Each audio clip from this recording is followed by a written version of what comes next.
Kami cuba mengawal perasaan dengan menjadi pendengar setia dan baik. Berusaha tidak memberikan sebarang komentar terhadap keterangan yang dijelaskannya. Walaupun ada di antara keterangannya itu yang boleh disanggah dan dipertikaikan.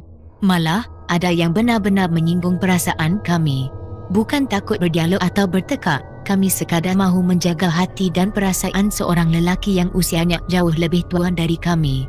Rasanya, dalam saat-saat genting begini, tidak ada ruginya mengalah atau merendahkan diri, asalkan di penghujungnya kami memperolehi kemenangan. Tidak dinafikan, perkara yang dialami sebentar tadi tetap menakutkan. Secara tidak langsung lelaki berdarah dahi memperlihatkan kehebatan diri dan ilmu yang dimilikinya. Dalam erti kata lain, kehadiran lelaki berdarah dahi di sisi kami tidak boleh dianggap mudah. Malah dia boleh dianggap sebagai serampang dua mata. Kalau saya dan pemandu pandai serta bijak mengendalikannya, ilmu yang dimiliki boleh dimanfaatkan, dirinya pula boleh dijadikan kawan dan lawan dalam satu masa. Bukan setakat itu saja, orang yang terkena sumpah tauhid bijih kadangkala boleh sesat dalam terang, berlega-lega dan berpusing-pusing di jalan yang dilaluinya sampai berhari-hari macam orang mabuk. Kalau sudah sampai peringkat itu, kita boleh lakukan apa saja. Dia tak akan melawan. Tatkala menyebut perkataan dia tak akan melawan, lelaki berdarah dahi sengaja meninggikan suaranya. Sukar diramalkan kenapa perkataan dia tak akan melawan harus diucap dalam nada yang tinggi dan keras. Apakah sekadar mahu membuktikan kepada kami tentang keberkesanan khasiat tauhid bijih tersebut? Hanya Allah saja yang mengetahui apa yang tersirat dalam hati nurani lelaki berdarah dahi. Bersini, nampak saja pendek tetapi khasiat serta kegunaannya ada 1000 macam. Ada orang menyebutnya pasak bumi dan ramai juga yang menyebutnya pacak bumi. Besi hitam yang panjangnya sekitar 4 kaki diangkatnya tinggi-tinggi melepasi kepalanya. Biji mata kami bagaikan dipukau mengikut gerak tangan dan besi yang diangkat. Boleh meruntuh dan melemahkan kekuatan ilmu batin seseorang. Besi pendek sepanjang 4 kaki itu diletakkan ke bumi. Nak panggil orang halus lagi ke? Saya pula bertanya. Tak payah, tengkingnya. Saya terkejut dan terdiam. Pemandu tersenyum. Lagak lelaki berdarah dahi kembali pada gayanya yang secara tidak sengaja memperlihatkan kehebatan dirinya, seolah-olah dia serba tahu. Kamu nak tahu rahsianya? Dia jegilkan biji mata. Mahu, serentak saya dan pemandu menjawab. Dan lelaki berdarah dahi segera membuka 2-3 langkah silat. Perkara itu dilakukan sebagai tanda minta restu dari jin tanah yang kononnya ada pertalian dengan besi pacak bumi, pasak bumi. Tanpa restu, jin tanah akan mengundang kecelakaan pada orang yang memegang besi tersebut. Bila berdepan dengan orang yang tinggi ilmu kebatinannya, tanam hujung besi yang tajam ini ke tanah. Begini caranya. Tanpa diminta, lelaki berdarah dahi memperlihatkan cara menanam besi pasak bumi. Sebelum ditanam, batang besi itu mesti diludah 7 kali berturut-turut. Kesan air liur yang melekat di besi dilurut 3 dari pangkal ke hujung. Dari hujung ke pangkal kemudian dihembus dari pangkal ke hujung. Macam orang asli menyumpit tupai di dahan. Seronok dan menghiburkan melihat pergerakan lelaki berdarah dahi. Nampak lembut dan teratur. Setiap perbuatan harus diiringi dengan jamping mentera tertentu. Dan hati kecil terus memuji kehebatannya dan daya ingatannya. Kemudian ajak orang itu beradu kekuatan, tetapi jangan jauh dari kawasan besi itu ditanam. Suaranya keras sekali sambil menarik nafas. Apa hasilnya? Soal si pemandu. Orang tu tak daya nak melangkah. Kakinya dipegang jin tanah. Macam ini, lelaki itu terus mengayakan bagaimana cara orang yang kakinya dipegang jin tanah berhempas pulas berusaha melepaskannya. Gaya yang diperlihatkan sungguh realistik berserta dengan mimik wajahnya. Tetapi, ada ketikanya terasa lucu. Kerana diperlihatkan penuh perasaan dan menggunakan tenaga yang banyak membuat lelaki berdarah dahi tercungap-cungap kepenatan. Bukannya mudah menampakkan kebanggaan dan kemegahan dengan apa yang dilakukannya. Saya dan pemandu anggukkan kepala. Senyum lelaki berdarah dahi bertambah lebar. Dalam cuaca gelap yang semakin pekat itu, saya terus menggeliat. Pemandu mengaru-garu pangkal lehernya. Hati semakin terasa tidak tentu arah. Bunyi cengkerik seolah-olah memberitahu, jika masih berdiri di situ, mungkin sesuatu yang tidak baik akan berlaku.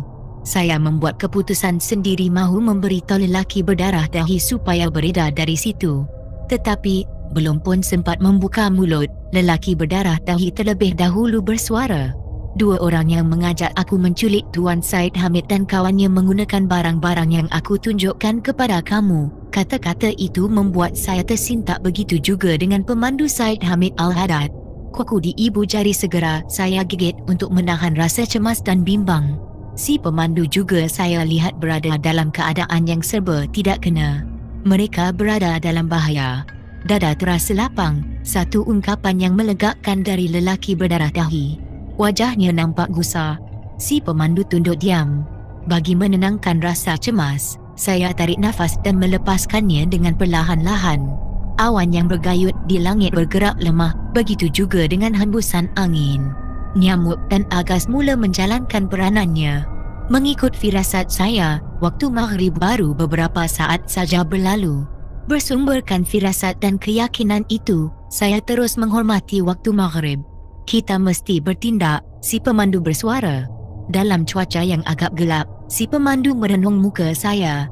Dengan segera, saya anggukkan kepala, setuju dengan apa yang diluahkannya. Si pemandu terus merenung muka lelaki berdarah dahi yang dibayangi kecemasan dan kebimbangan. Inilah yang aku fikirkan, kalau tadi, sebelum hari gelap kamu berdua musuh aku, sekarang kamu berdua sahabat aku. Lelaki berdarah dahi masih berusaha mahu menanam kepercayaan dalam diri kami berdua, bahawa hatinya tidak bercabang. Usah diragui tentang dirinya. Perlahan-lahan lelaki berdarah dahi membuka baju dan diterbalikkan. Kemudian baju yang terbalik itu disarungkan kembali ke tubuh. Tidak berhenti-henti lelaki itu memperlihatkan perbuatan yang ganjil dan pelik. Setelah memakai baju dalam keadaan terbalik, dia meniarap di permukaan bumi. Lubang telinga kirinya dicantumkan dengan tanah buat beberapa minit. Masih boleh, dia terus bangun dan berdiri sebagai seorang pahlawan. Anak matanya merenung tepat ke arah pemandu. Beberapa saat berikut segera dialihkan kepada saya. Tak mengapa, sebahagian daripada tauhi biji itu sudah aku tawarkan kuasanya mengikut angin. Sebahagian lagi yang tinggal, kuasanya tak seberapa. Buktinya kamu berdua lihat di sana. Lelaki berdarah dahi segera menunding telunjuknya ke arah pasir hitam yang kelihatan basah dan lembap. Sebahagian daripada pasir hitam itu berada di bawah rimbunan dedaun rumput. Kekuatan atau kuasa tauhi biji boleh ditawarkan dengan air kencing dan peluh, katanya. Jadi kamu kencing berdiri? Soal saya. Kencing berdiri ke, kencing bertenggung ke, kencing berlari ke, tidak kisah. Pokoknya air kencing aku dengan peluh sudah bercampur dengan tauhi biji. Satu jawapan yang kurang sopan. Tidak ada rasa malu langsung. Apa mahu dikata, sudah nasib terpaksa bersahabat dengan manusia yang kasar budi bahasanya. Si pemandu tunduk, tidak tahu apa yang berada dalam kepalanya. Tetapi, hati kecil saya terus bertanya, ketika mana lelaki berdarah dahi itu kencing? Sebabnya, tidak nampak dia melakukan perbuatan tersebut. Betulkah dia kencing atau air kencing makhluk halus? Persoalan itu terus berlega-lega dalam tempurung kepala. Pelik, keluh saya. Apa yang pelik? Tanya lelaki berdarah dahi. Keluhan saya dapat didengarnya. Tak ada apa-apa, tersengih saya menjawab. Ternyata dia dapat menerima jawapan tersebut. Dengan tenang lelaki berdarah dahi mematahkan ranting pokok berdaun lebat untuk menutup pasir hitam atau tahi biji. Tidak memadai dengan itu, dedaun kering sekitar kawasan kakinya dikuis-kuis dan dilonggokkan. Dengan kakinya yang lebar, dedaun kering ditolak perlahan-lahan bagi menambahkan lagi timbusan daun atas tahi biji yang memang sudah ditimbus. Tugas selanjutnya, dia pun melangkah longgokkan pasir hitam dalam timbunan dedaun itu 7 kali berturut-turut. Setiap kali melangkah mulutnya terus membaca mentera. Kuasanya sudah aku ranapkan. Selesai saja lelaki berdarah dahi berkata demikian, kelihatan sekumpulan kelip-kelip mengerumuni longgotkan dedaun yang menutup pasir hitam. Bunyi gagak juga kedengaran sebanyak 7 kali lalu diikuti dengan bunyi burung kuah-kuit memanjang. Beberapa batang pokok besar yang berada tidak jauh dari kami bergoyang sendiri. Dedaun muda berguguran, sedangkan ketika itu, tidak ada angin ribut. Ada kuasa yang tidak kelihatan mengoyangkan pepohon besar tersebut. Bila pokok besar berhenti bergoyang dalam cuaca maghrib yang kian memberat itu, kelihatan kumpulan lotong bergayutan di hujung dahan terbuai-buai. Tidak tahu dari mana kumpulan lotong itu datang. Apa yang pasti kehadiran kumpulan lotong itu amat menyenangkan hati lelaki berdarah dahi. Buktinya dia sentiasa senyum sambil menggerak-gerakkan tangannya ke arah kumpulan lotong tersebut seperti memberikan arahan tertentu. Mungkin kerana penat bergayut, kumpulan lotong segera bertenggek sebaris di dahan besar, duduk berdekatan menghalakan muka ke arah saya dan pemandu. Memang menakutkan melihat mukanya yang dilingkari garisan putih, lebih-lebih lagi bila dia menyeringaikan giginya. Tapi, mengejut saja lelaki berdarah dahi bersuara dalam nada suara yang cukup keras dan tinggi. Dia seolah-olah teringatkan sesuatu yang penting. Dahinya berkerut dan keningnya terangkat sedikit. Saya dan pemandu saling berpandangan. Ada apa menjerit semacam ni? Saya bertanya. Ada sebahagian lagi tahi biji dalam saku seluan mereka, kira-kira 2 genggam lebih. Kalau mereka tabur di tanah dengan sendirinya khasiat tahi biji tidak menjadi. Kalau belum ditabur, sulitlah sikit. Tapi tak mengapa kita berikhtiar. Barulah saya dan pemandu faham keadaan sebenarnya. Kenapa lelaki berdarah dahi menjerit dan cemas sekali. Kita berikhtiar, ulangnya lagi dengan mata yang bersinar, penuh harapan tentang kejayaannya. Lelaki berdarah dahi melangkah ke kanan. Besi pendek pasak bumi segera dicabut, ditimang-timang dan ditilik-tiliknya berkali-kali. Semasa besi pendek pasak bumi diculang melepasi kepalanya, kumpulan lotong yang bertenggek di dahan segera menjerit ketakutan. Semuanya lari bertempiaran. Malah kumpulan kelip-kelip yang menghurungi timbunan dedaun kering turut hilang dalam sekelip mata. Tidak dapat dikesan ke mana perginya. Semua yang terjadi depan mata sukar diterima oleh akal fikiran yang waras. Kita berusaha dan berikhtiar. Selebihnya kita serahkan pada Tuhan Yang Maha Kuasa. Niat saya dan juga awak berdua baik. Selesai bercakap, lelaki berdarah dahi terus mengucup besi pendek pasak bumi macam pahlawan Melaka mengucup keris pemberian Sultan. Perasaan saya terus berdebar, walaupun suara kuang kuit sudah berhenti. Ayo, kita bergerak sekarang. Satu arahan keras dari lelaki berdarah dahi untuk kami berdua yang masih belum dapat menangkap maksud dari arahan tersebut. Kemana? Balas si pemandu. Kemana lagi? Menolong tuan kamu dan kawannya yang tersepit. Kalau berlengah-lengah entahkan sempat entahkan tidak. Kata-kata terakhir entahkan sempat entahkan tidak membuat saya sesak nafas. Detik jantung terasa hebat sekali. Rupanya masalah yang sama turut juga dirasai oleh si pemandu. Buktinya, dia melepaskan renungan cemas ke arah saya. Pikiran saya jadi buntu. Tidak tahu apa yang patut saya nyatakan pada si pemandu. Apakah tindakan selanjutnya yang wajar saya buat? Patutkah digesa lelaki berdarah dahi bertindak cepat, tidak sekadar bercakap serta memperlihatkan kebolehannya saja? Ayo, apa lagi? Kenapa termenung saja? Sekarang bukan masa termenung. Sekarang masa bertindak dan bergerak. Lelaki berdarah dahi terus menolak bahu si pemandu. Kerana tolekannya agak keras dan kuat, si pemandu hampir terjatuh. Dan dalam masa yang sama lelaki berdarah dahi terus menarik tangan kanan saya. Tidak ada bantahan, saya mengikut saja macam kerbau dicucuk hidung. Besi pendek pasak bumi terselit melintang di pinggang lelaki berdarah dahi. Perjalanan menuju ke tempat Said Hamid Al-Haddad dan Datuk pun bermula. Kepala jalan diketuai oleh lelaki berdarah dahi, diikuti oleh si pemandu dan saya orang terakhir. Kerana tidak selesa berada di belakang, saya berunding dengan si pemandu untuk bertukar tempat. Senang rasa hati bila pemandu memenuhi permintaan saya. Baru lebih kurang 20 langkah bergerak, lelaki berdarah dahi memberi isyarat supaya berhenti. Lagi sekali manusia pelik ini membuat kejutan, rungut saya dalam hati. Dia renung muka saya. Siapa suruh kamu tukar tempat? Tukar suka sama suka.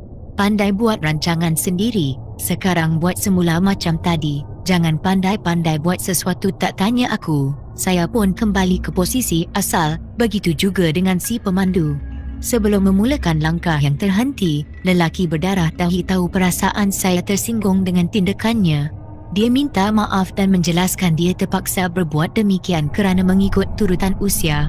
Dia paling tua mesti jadi kepala jalan kerana banyak pengalaman dan tahu serba sedikit petua menjejaki langkah orang. Pemandu tua dari saya sudah sewajarnya berada di belakangnya. Dan saya paling muda dalam kumpulan 3 orang itu, memang selayaknya berada di belakang sekali. Penjelasan itu saya terima dengan senang hati. Masalahnya, sebagai orang yang berada di belakang sekali, sudah tentu macam-macam hal yang buruk bermain dalam kepala. Bukan harimau atau binatang buas yang saya takuti, melainkan hantu syaitan yang boleh menjelmakan diri dalam berbagai-bagai bentuk dan rupa. Berpunca dari rasa takut itu menyebabkan saya melangkah dengan cepat. Akibatnya, saya sering tersepakkan tumit kaki si pemandu. Malah ada ketikanya, saya melanggar tubuhnya bila dia memperlahankan langkah. Hasilnya si pemandu merungut panjang dan marahkan saya. Macam mana dia tidak marah? Perbuatan tersebut boleh menyebabkan dia terdorong ke depan dan jatuh. Secara tidak sengaja badannya akan berlaga dengan badan lelaki berdarah dahi. Bila hal ini terjadi boleh menyebabkan lelaki berdarah dahi turut jatuh. Bila perkara terjadi boleh melambatkan perjalanan ke arah tempat yang dituju. Saya tahu masalah tersebut. Dalam langkah yang penuh berhati-hati itu, tumit kaki si pemandu masih menjadi mangsa sepakan kaki saya. Berhati-hati dan perlahan-lahan sikit tamar. Kalau aku jatuh susah jadinya, aku tak sengaja, kerana kerap sangat tak sengaja itulah aku suruh kamu berhati-hati. Tak ada apa yang ditakutkan, saya diam dan hati terus berazam tidak akan mengulangi perbuatan yang sama. Malangnya, dalam berjaga-jaga dan berhati-hati perkara yang sama berulang kembali. Entah apa malangnya nasib saya. Tama, berapa kali aku nak cakap, maafkan aku? Sudah berbelas kali kamu minta maaf, tapi kamu tidak juga berubah. Lain yang kamu cakap, lain pula yang kamu buat. Ini tak boleh jadi Tama. Jangan sampai aku hilang sabar. Cukup keras dan bertenaga sekali suara si pemandu. Kalau tadi, setiap kali bercakap dia renung muka saya. Tetapi, kali ini keadaan menjadi sebaliknya. Saya menarik nafas hampa dan menyalahkan diri sendiri. Lagi sekali lelaki berdarah dahi membuat kejutan. Dia angkat tangan kiri tinggi-tinggi melepasi kepala sebagai tanda isyarat perjalanan harus diberhentikan. Timbul pertanyaan dalam dada, ada halangan besarkah di hadapan atau ada gangguan hantu syaitan dalam perjalanan ini? Debat dalam rongga dada berkocak kembali. Renung kiri, renung kanan. Si pemandu juga berkelakuan seperti saya. Kami saling berpandangan dengan 1000 persoalan bersarang dalam dada. Lelaki berdarah dahi menjatuhkan tangan kiri lalu bertepuk sebanyak 3 kali. Wajahnya masam dan serius. Dari gerak mata dan kembang kempis hidungnya. Begitu juga dengan cara dia berdiri bersilang kaki. Betis kanan menindih betis kiri. Semuanya itu memperlihatkan dia sedang berada di puncak kemarahan yang amat sangat. Macam ada pantang larang dan pesanannya kami langgar.